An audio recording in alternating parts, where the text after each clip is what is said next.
حضرات مومنین اور سامعین ذویل احترام، آپ سے گزارش ہے کہ ایک مرتبہ سورہ حمد اور 3 مرتبہ سورہ اخلاص کی تلاوت فرما کر جناب سید محمد میثم رضوی مرحوم ابن جناب سید نجم الحسن رضوی صاحب کی روح کو ہدیہ کیجیے۔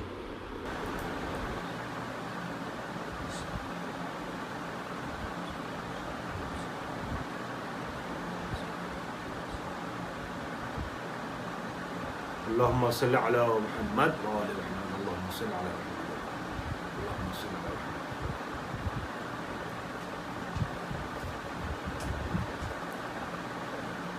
لا حول ولا قوة إلا بالله العلي العظيم۔ اعوذ باللہ من الشیطان الرجیم، بسم اللہ الرحمن الرحیم۔ الحمد للہ الذی ہدانا لہذا وما كنا لنهتدی لولا ان ہدانا اللہ، الذی علم بالقلم علم الانسان ما لم يعلم، الذي لا يبلغ مدته القائلون ولا يحصينا ما اولادون ولا يؤدي حقه المجتهدون، الذي لا يدرك بعد الحمم ولا يناله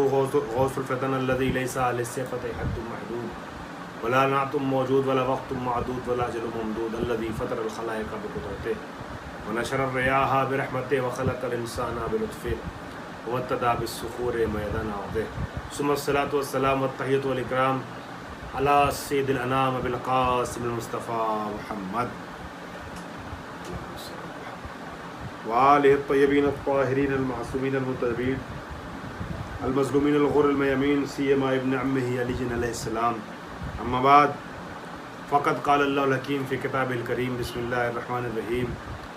کل نفس ذائقۃ الموت ثم توفون اجورکم یوم القیامہ ومن زحزح عن النار فقد ادخل الجنہ فقد فاز وما الحیاۃ الدنیا الا متاع الغرور۔ حضرات، آج اس موقع پر اس مجلس کا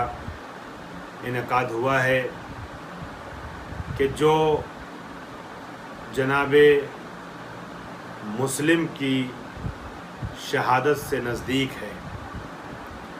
میں نے اس آیہ کریمہ کو سرنامہ سخن کے طور پہ پیش کیا ہے کہ جس کو عام طور پہ اصحال ثواب کی مجالس میں پڑھا جاتا، اس کی تلاوت کی جاتی ہے، اور چونکہ آج نفس حسین جناب مسلم ابن عقیل کی شہادت کی تاریخ ہے، جس موقع پر جس تاریخ میں ہماری گفتگو آپ کے حوالے ہو رہی ہے، اس کو ذہن میں رکھتے ہوئے نفس انسانی کے متعلق قرآن مجید میں جو آیت ہے اسے پیش کیا ہے۔ البتہ مجھے اس آیت سے صرف اور صرف تمہیداً ذرا سا ایک سہارا لینا ہے، اور اس کے بعد میں آج کی تاریخ پر چلا جاؤں گا۔ اعلان ہوتا ہے کل نفس ذائقۃ الموت، ہر نفس کو موت کا مزہ چکھنا ہے، ہر انسان کو مرنا ہے، ہر نفس کو موت کا ذائقہ چکھنا ہے۔ ثم توفون اجورکم یوم القیامہ، اور اس کے بعد تمہیں قیامت کے دن تمہارے عمل کا اجر دیا جائے گا، جو کچھ بھی تم نے کیا ہے اس کا بدلہ پاؤ گے۔ ثم توفون اجورکم یوم القیامہ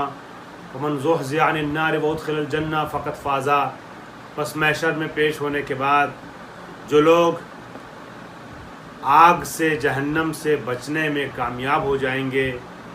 اور جنت میں داخل ہو جائیں گے، یہی لوگ وہ ہیں کہ جو کامیاب ہیں۔ وما الحیات الدنیا الا متاع الغرور، اور دنیا کی زندگی کچھ بھی نہیں ہے سوائے دھوکے کی، ایک پونجی کے، ایک سرمایے کے۔ اسی آیت کو خالق کائنات نے اسی بات کو خالق کائنات نے دوسری آیت میں دوسرے طریقے سے یوں فرمایا، یہ میں نے جو آیت پیش کی سورہ آل عمران کی آیت نمبر 185 ہے، اور خالق کائنات اس لفظ کو، اس جملے کو کل نفس ذائقۃ الموت سورہ انبیاء اور سورہ عنکبوت میں بھی رکھتا ہے 21ویں سورہ میں اور 29ویں سورہ میں۔ چنانچہ ایک جگہ اعلان ہوتا ہے، دوسری جگہ کہ کل نفس ذائقۃ الموت وَنَبْلُوَكُمْ بِالشَّرِّ وَالْخَيْرِ فِتْنَةً وَإِلَيْنَا تُرْجَعُونَ۔ دیکھو ہر نفس کو موت کا مزہ چکھنا ہے اور ہم تمہیں خیر اور شر دونوں سے روبرو کر کے تمہارا امتحان لیتے ہیں۔ یہ امتحان، یہ آزمائش گاہ اور اس کا اجر آخرت میں ملنا یہ مختلف آیات میں بیان کیا گیا ہے۔ دنیا آزمائش کا مرکز ہے، آزمائش کا مہد ہے، مہد آزمائش ہے۔ یہاں انسان کے ایمان کو پرکھا جاتا ہے اور انسان کے ایمان میں جتنی پختگی ہوتی چلی جاتی ہے اتنا ہی زیادہ محشر میں اس کے اجر و ثواب میں اضافہ ہوتا چلا جاتا ہے۔ جانا تو سب کو ہے، ہر نفس کو موت کا مزہ چکھنا ہے، مگر کمال یہ ہے کہ نفس انسانی دنیا میں اپنے کو گناہوں سے بچا لے، گناہوں میں آلودہ ہونے سے محفوظ کر لے۔ اللہ اکبر، امتحان گاہ ہے اور اس امتحان میں سب سے بڑی منزل یہ ہے کہ انسان اپنے مولا کا مطیع و فرما بردار بن کر کے رہے۔ جیسا رب کہتا جائے، رب کا ولی کہتا جائے، مولا کہتا جائے، ویسا انسان کرتا چلا جائے۔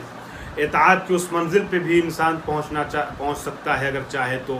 کہ جہاں اپنی مرضی نہیں رہتی، اپنی خواہش نہیں رہتی ہے۔ ہم نے اگر رسول اکرم کے حوالے سے نفس اللہ کو اور نفس رسول کو یہ امر انجام دیتے ہوئے دیکھا ہے کہ مولا کائنات جو زمین و آسمان پہ اختیار رکھتے تھے لیکن رسول اکرم کے سامنے ایک بندے مجبور بن کے زندگی گزارتے تھے، سر تسلیم کو خم کیے رہتے تھے، اطاعت کی اس منزل پہ پہنچے ہوئے تھے کہ آواز دیے نا عبد من عبید محمد، میں رسول کے غلاموں میں سے غلام ہوں۔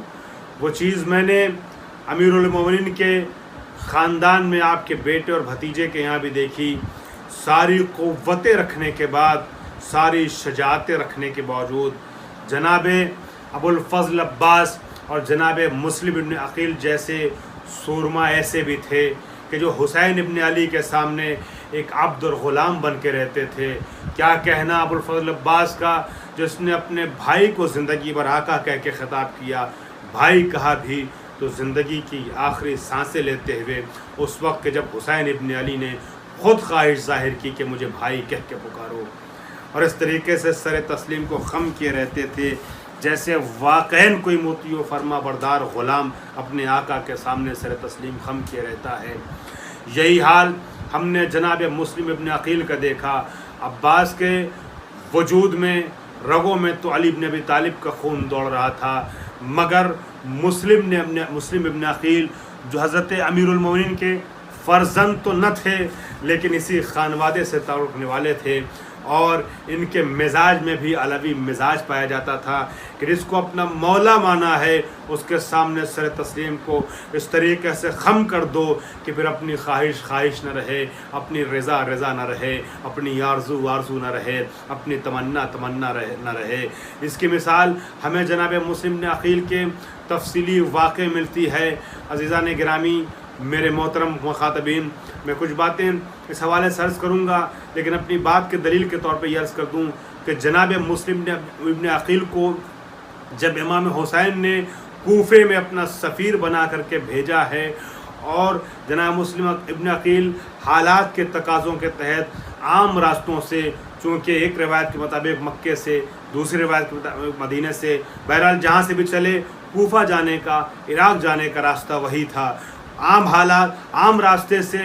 بچتے ہوئے اس راستے سے جانا چاہ رہے تھے کہ جہاں لوگوں کا سامنا نہ ہو، عام راستے سے ہٹ کر کے جا رہے تھے۔ جناب مسلم کے ساتھ 2 مشاور موجود تھے، 2 ساتھی موجود تھے جن کا نام کتابوں نے تحریر کیا ہے، جو جناب مسلم کو راستہ بتا رہے تھے۔ چنانچہ راستے کی صحبتوں کی وجہ سے، مشکل راستوں کی وجہ سے، پانی ساتھ میں ختم ہو جانے کی وجہ سے وہ دونوں ساتھی جناب مسلم کے راستے میں ہی جاں بحق ہو گئے۔ جناب مسلم کسی صورت اپنی جان بچاتے ہوئے آباد بستی میں پہنچے ہیں، اور اس کے بعد آباد بستی میں پہنچنے کے بعد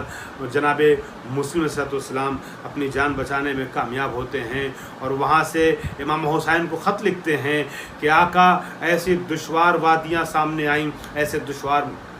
مراحل سامنے آئے، اور ہمارے دو ساتھی جن کو آپ نے ہمارے ہمراہ کیا تھا وہ راستے میں صحبت راہ کے نتیجے میں ساتھ چھوڑ کر کے رخصت ہو گئے۔ آقا اگر آپ کی اجازت ہو تو چونکہ میں اس سفر میں اس طرح کے پیش آنے والے واقعات کو ناگوار سمجھتا ہوں، بدشگونی سے مشابہ سمجھتا ہوں، شعون اچھے نہیں محسوس ہوتے ہیں، اگر آپ کہیں تو میں سفر کو ادھورا چھوڑ کر کے واپس آ جاؤں۔ مگر اتنی مصیبتیں برداشت کرنے والا مسلم بھی حسین کی مرضی کا متقاضی تھا، چنانچہ جب امام حسین نے کہا مسلم ابن عقیل آپ کو اپنے سفر کو جاری رکھنا ہے، تو اتنی صحبتیں برداشت کرنے کے باوجود مسلم یہ محسوس کر چکے تھے یہ بدشگونی ہے، ہمارے لیے خیر کا سامنا ہو سکتا ہے نہ ہو مستقبل میں راستے میں، مگر حسین کا حکم تھا، لہٰذا سر تسلیم خم کرتے ہوئے مسلم ابن عقیل اسی راستے پہ گامزن ہو گئے جو صحبتوں بھرا راستہ تھا۔ وہ مسلم ابن عقیل عالم بھی تھے، شجاع بھی تھے، سیاست داں بھی تھے، متدبر بھی تھے، دبیر بھی تھے، اور جناب مسلم باشعور دانشور بھی تھے، حکیم بھی تھے، بڑی فضیلتوں کے مالک تھے۔ جناب مسلم ابن عقیل کی سوانح حیات کو بیان کرنے کے لیے اچھا خاصا وقت چاہیے، مگر مجھے 10-15 منٹ کے اندر اندر جو رہ گئے ہمارے سامنے بہت سی گفتگو کو سمیٹنا ہے۔ جناب مسلم ابن عقیل علیہ السلام کی ولادت کی تاریخ تو کتابوں میں نہیں ملتی ہے، مگر سن ولادت کے سلسلے ملتا ہے کہ جناب مسلم سن 7 ہجری یا سن 8 ہجری میں دنیا میں تشریف لائے ہیں۔ امام حسین علیہ السلام کی ولادت کی جو سن ہے وہ 4 ہجری ہے، وہ امام حسین سے تقریباً 3-4 سال عمر میں چھوٹے تھے۔ جناب مسلم ابن عقیل جو جناب عقیل ابن ابو طالب کے فرزند تھے، عقیل ابن ابی طالب وہ انسان کے جو نسب شناس بھی تھے، دبیر بھی تھے، متدین بھی تھے، امیر المومنین کے بھائی بھی تھے۔ جناب مسلم ابن عقیل اسی عقیل کے فرزند ہیں جو نسب شناس تھے، اور جس کی مشورت کے نتیجے میں ابو الفضل عباس جناب ابو الفضل عباس کی والدہ ماجدہ سے امیر المومنین نے عقد کیا تھا جناب ام البنین سے، پھر اس کے نتیجے میں عباس جیسا تاریخ انسانیت کا لاسانی سورما وجود میں آیا اور ظاہر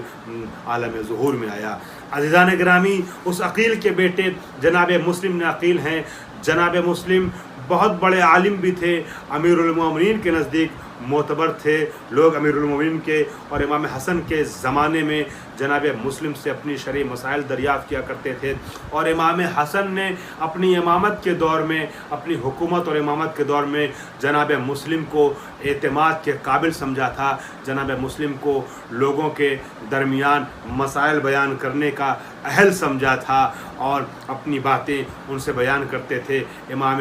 حسن کے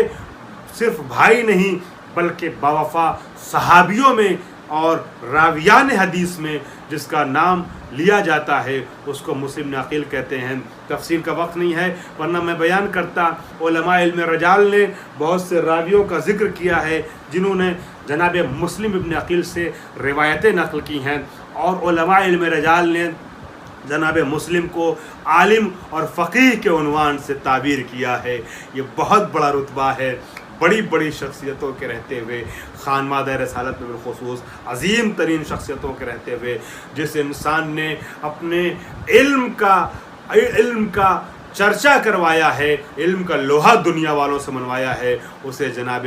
مسلم ابن عقیل کہتے ہیں۔ جناب مسلم ابن عقیل کے لیے یہی کافی ہے کہ امام حسین نے جب کوفہ بھیجا ہے، میں شاید آگے اس جملے کو امام حسین کے متن کو عربی میں آپ کے حوالے کروں، جناب امام حسین اپنا معتمد بنا کے بھیجتے ہیں اور یہ کہتے ہیں ہاذا معتمدی، یہ وہ انسان ہے جس پر میرا اعتماد ہے۔